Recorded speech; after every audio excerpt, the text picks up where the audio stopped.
नाज़रीन, आज हम बात करने जा रहे हैं एक बहुत ही ज़्यादा ट्रेंडिंग और पॉपुलर ड्रामा सीरियल जो कि पाकिस्तान में नहीं बल्कि इंडिया और वर्ल्ड वाइड में बहुत ज़्यादा ट्रेंड कर रहा है। वो है कभी मैं कभी तुम, जिसकी 21st एपिसोड आ चुकी है। अब 22nd एपिसोड का इंतज़ार है।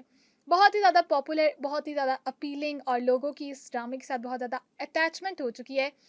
इतना ज़्यादा ये ट्रेंड कर रहा है और बहुत ज़्यादा लोग जो हैं इसको शौक से देख रहे हैं। ना सिर्फ पाकिस्तान में है, तो ये पाकिस्तानी ड्रामा और इसके जो राइटर हैं वो हैं फ़रत इश्तियाक साहब, जबकि डायरेक्टर हैं बदर महमूद साहब। दोनों ही बहुत कमाल के राइटर और डायरेक्टर हैं। और इस ड्रामे को इंडिया में भी बहुत अच्छे से देखा जा रहा है। इवन कि इंडिया का जो मीडिया है वो भी इस ड्रामे को कवरेज दे रहा है। मतलब कि कंटेंट क्रिएटर इस ड्रामे के ऊपर कंटेंट क्रिएट करें, इतना ज़्यादा पसंद किया जा रहा है इंडिया में। वर्ल्ड वाइड जो है इसके बड़े पॉजिटिव से रिव्यूज़ आ रहे हैं। और अगर इस ड्रामे में बात की जाए इसकी कास्ट की, तो फ़हद मुस्तफ़ा आफ्टर 10 इयर्स उनकी एक्टिंग में वापसी हुई है और बहुत ही गज़ब की वापसी हुई है उनकी।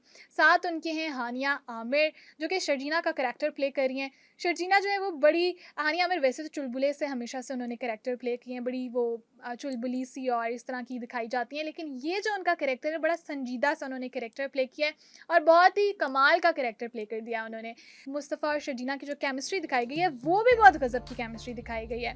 लाइक जिस तरह से वो एक दूसरे के साथ कोलैबोरेट कर रहे हैं, जिस तरह से वो एक दूसरे को कॉम्प्लीमेंट कर रहे हैं और जिस तरह से लाइक रोमांस की अगर बात की जाए तो छोटी छोटी चीज़ों में उनकी रोमांस शामिल है। बारिश हो रही है तो बारिश में किस तरह से वो एंजॉय करें, बड़ा मज़े का वो सीन दिखाया गया है।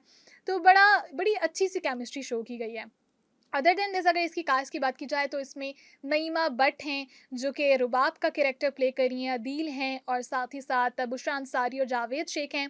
जो नईमा बट हैं रुबाब का कैरेक्टर प्ले कर रही हैं वो बड़ी बॉसी सी और रिच गर्ल दिखाई गई हैं इसमें।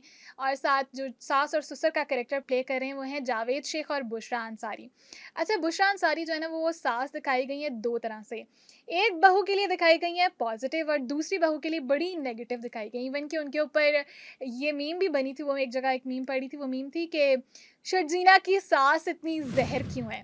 तो वो इस तरह की सास भी बनी है और दूसरी तरफ वो दूसरी बहू के लिए बड़ी अच्छी सी सास बनी है। मुस्तफ़ा और अदील आपस में भाई हैं, तो एक बड़ा सेटल्ड सा भाई है और एक थोड़ा सा ऐसा है। मुस्तफ़ा जो है उनका कैरेक्टर ऐसा है कि वो बड़े बेफिक्र से इंसान है, उनको किसी चीज़ की परवाह नहीं है। अब यहाँ पर इसके ओएसटी की अगर बात की जाए तो ओएसटी भी बड़ा ही कमाल का दिखाया गया है। ओएसटी बहुत ज़्यादा ट्रेंड कर रहा है हर प्लेटफॉर्म पे, हर सोशल मीडिया प्लेटफॉर्म पे जो इसका ओएसटी है वो भी बहुत ज़्यादा ट्रेंडिंग कर रहा है। तो ड्रामे के साथ साथ ओएसटी का भी बड़ा कमाल होता है, तो ओएसटी भी बड़े मज़े का बनाया गया है। साथ ही साथ अगर हम इसकी फ्यूचर प्रिडिक्शन करें तो इंडिया में तो ये ट्रेंड कर ही रहा है, वर्ल्ड वाइड भी फ्यूचर में और कितना ट्रेंड करेगा इसकी आगे आने वाली स्टोरी से ही हम देख सकते हैं। तो जो टीज़र दिखाया गया उससे अगर हम प्रिडिक्शंस करें कि इस ड्रामे में आगे और क्या होने वाला है, तो वो ये है कि पहले तो अभी तो हमने देखा 21st एपिसोड में कि शर्जीना और मुस्तफ़ा जो हैं वो घर छोड़ के चले गए हैं।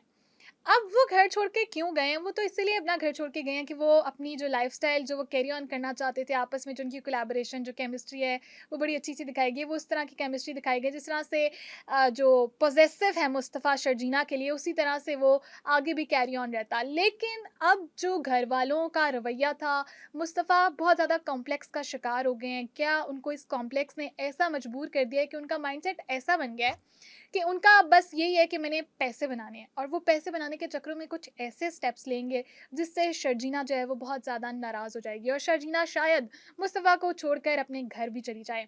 और टीज़र में भी दिखाया गया कि शर्जीना जो है वो मुस्तफ़ा को छोड़कर घर जाती हैं। अब जब वो घर जाएंगी तो पहले उनकी स्ट्रगल भी दिखाई गई है, घर छोड़ने के बाद उनकी काफ़ी स्ट्रगल दिखाई गई है। वो नया घर लेते हैं, उसमें रहते हैं, वो सारा कुछ, लेकिन उसके बाद जो है वो छोड़कर मुस्तफ़ा को अपने घर चली जाएंगी और शर्जीना के जो वालिद हैं वो उनको कहेंगे कि तुम्हारी शादी मुस्तफ़ा से करके बहुत गलती की मैंने और तुम्हारा अपना भी मुस्तफ़ा से शादी करने का जो फ़ैसला था वो बड़ा गलत था। मुस्तफ़ा को भी अदील की तरह ही कोई अमीर लड़की मिल जाती, उससे शादी कर लेता तो वो सही रहता, तुम उसके काबिल नहीं थी। जबकि जो शर्जीना की मदर हैं ऑन अनदर साइड, वो मुस्तफ़ा की साइड लेती हैं और वो कहती है कि शर्जीना का बहुत ख़्याल रखता है मुस्तफ़ा। मुस्तफ़ा जो है वो बहुत ज़्यादा केयरिंग है, बहुत ज़्यादा पॉसेसिव है शर्जीना को लेकर, लेकिन जो उसके फ़ादर हैं शर्जीना के, वो बड़े नेगेटिव थॉट्स देते हैं as compare to her mother. अब यहाँ पर एक टर्निंग पॉइंट और भी है कि पहले तो ये है कि शर्जीना और मुस्तफ़ा जो है वो क्या आपस में अब मिल सकेंगे दोबारा? क्या वो आपस में दोबारा इकट्ठे हो सकेंगे? क्योंकि अब शर्जीना और मुस्तफ़ा को इकट्ठे करने वाला बीच में कोई रास्ता भी नज़र नहीं आ रहा। एक तो ये भी है। दूसरा टर्निंग पॉइंट ये है कि जो शर्जीना और रुबाब के सास-ससुर थे, उनको भी रुबाब जो है वो धक्के देकर घर से बाहर निकाल देगी। यानी अदील के माँ-बाप जो हैं उनको भी धक्के देकर सास और ससुर को रुबाब अपने घर से बाहर निकाल देगी। ये क्यों होगा? ये भी एक बड़े मज़े का टर्निंग पॉइंट है, क्योंकि अदील जो है वो रुबाब की जो बेस्ट फ्रेंड है बचपन की, उनके साथ कुछ अफेयर्स चलाएगा, कोई मीटअप्स होंगे जिस पर आई थिंक रुबाब उनको देख लेगी, ये प्रिडिक्शन है हमारी। रुबाब उनको देख लेगी और रुबाब जो है फिर बड़ा ही वर्स्ट किस्म का एक रिएक्शन देने वाली हैं, जिसमें जी वो सबसे पहले तो अदील से जो भी बंगला-शंगला उनको दिया होगा, पैसा-शैसा वो वापस लेंगी। फिर अदील के माँ-बाप को घर से बाहर निकालेंगी और उसके बाद इवन यहाँ तक भी ये रिएक्शन होगा कि जो अदील है, उनको जेल की सलाखों के पीछे डाल देंगी। तो ये बड़े मज़े का टर्निंग पॉइंट और सस्पेंस है कि क्या मुस्तफ़ा और शर्जीना जो है वो आपस में इकट्ठे होंगे, वो कैसे होंगे और जो शर्जीना है वो किस वजह से एनॉय होके अपने घर जाएगी। ये सब कुछ होने वाला है और बड़े मज़े की कहानी में जो है ट्विस्ट आने वाला है। नाज़रीन, आप इस हवाले से क्या फ़ीडबैक रखते हैं? आपको क्या फ्यूचर प्रेडिक्शन लगती है? हमें दिए गए कमेंट सेक्शन में ज़रूर आगाह कीजिएगा।